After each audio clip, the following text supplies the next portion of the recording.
लवकुश की कहानी। यहाँ पर कहानी में दिखाया गया है कि लवकुश जो राम जी के पुत्र हैं, उन्होंने अपने पिता से राम जी का ही घोड़ा चोरी कर लिया है, जो कि अपने आप ही इधर से उधर गुम हो गया था। और उसके बाद वह घोड़ा इन दोनों भाइयों ने चोरी कर लिया। उसके बाद यहाँ पर शत्रुघ्न जी आए हैं।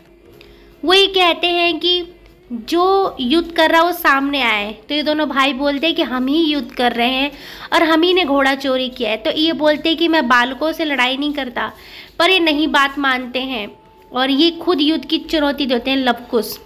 उसके बाद बहुत ज़्यादा युद्ध होने लगता है और शत्रुघ्न जी घायल हो जाते हैं। राम जी को जब ये बात पता चलती है तो लक्ष्मण जी को राम जी भेजते हैं घोड़ा वापस लाने के लिए। और लक्ष्मण जी जब पहुंचते हैं तो इन दोनों बच्चों को देख के चौंक जाते हैं और कहते हैं कि कौन है, उसे सामने लाओ जो घोड़े को चोरी कर चुका है। उसके बाद लक्ष्मण जी बोलते हैं कि मैं छोटे बच्चों पे वार नहीं करता, सामने से हट जाओ। ये दोनों बच्चे बोलते हैं कि हम ही दोनों हैं जिसने घोड़ा चोरी किया। तो लक्ष्मण जी बहुत हंसने लगते हैं। उसके बाद ये युद्ध की चुनौती देते हैं तो लक्ष्मण जी गुस्सा हो जाते हैं बहुत ज़्यादा। उसके बाद ये इनके ऊपर तीर चलाने लगते हैं, लड़ने लगते हैं। तो ये बच्चे भी इनके ऊपर तीर चलाते हैं और लक्ष्मण जी हार जाते हैं और उनको चोट लग जाती है, वो घायल हो जाते हैं।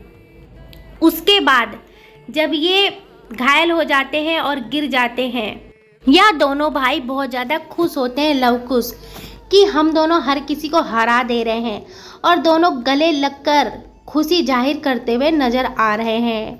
और ये घोड़ा इन्हें भी पता है कि राम जी का है, मगर ये नहीं पता इन्हें कि राम जी इनके पिताश्री हैं।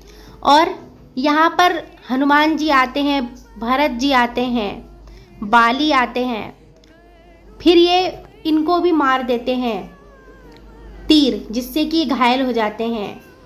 और उसके बाद इन दोनों भाई बहुत खुश होते हैं, मगर ये ललकार रहे थे कि राम जी को बुलाओ।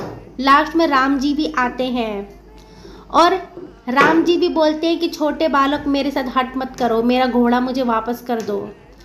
राम जी भी इनसे लड़ना नहीं चाहते थे। जब इन्हें बहुत ज़्यादा गुस्सा ये बच्चे दिला देते हैं, उसके बाद वाल्मीकि जी बीच में आ जाते हैं। ये तो राम जी की वजह से इन बच्चों का वध भी हो सकता था।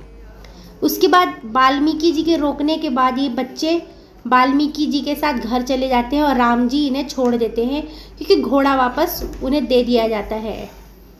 उसके बाद जब घर जाते हैं तो सीता जी को ये बात पता चलती है कि शत्रुघ्न, भरत, लक्ष्मण और हनुमान जी के ऊपर लवकुश ने वार किया।